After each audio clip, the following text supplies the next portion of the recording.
नमस्कार दोस्तों, मैं अपने यूट्यूब चैनल पे आप सबका स्वागत करती हूँ और एक नगता गीत सुना रही हूँ।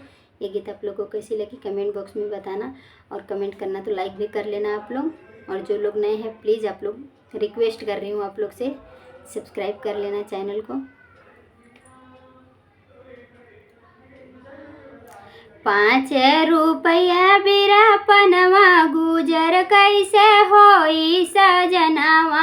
5 रुपया बिरापनवा गुजर कैसे होई सजनवा।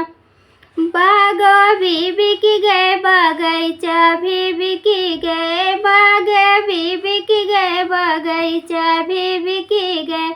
नेबुलो पे चढ़ी गई बयनवा गुजर कैसे होई सजनवा।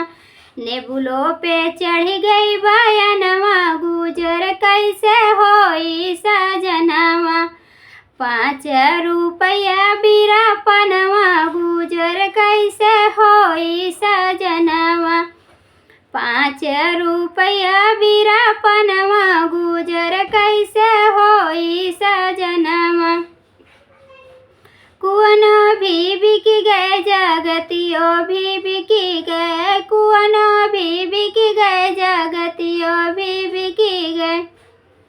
घड़ीला पे चढ़ी गई बयनवा गुजर कैसे होई सजनवा।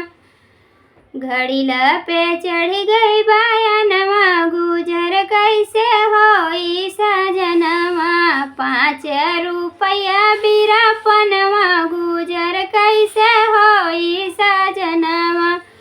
5 रुपया बिरापनवा गुजर कैसे होई सजनवा।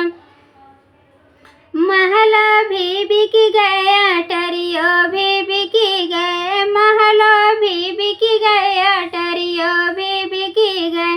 नदी पे चढ़ी गई बयनवा गुजर कैसे होई सजनवा। नदी पे चढ़ी गई बयनवा गुजर कैसे होई सजनवा।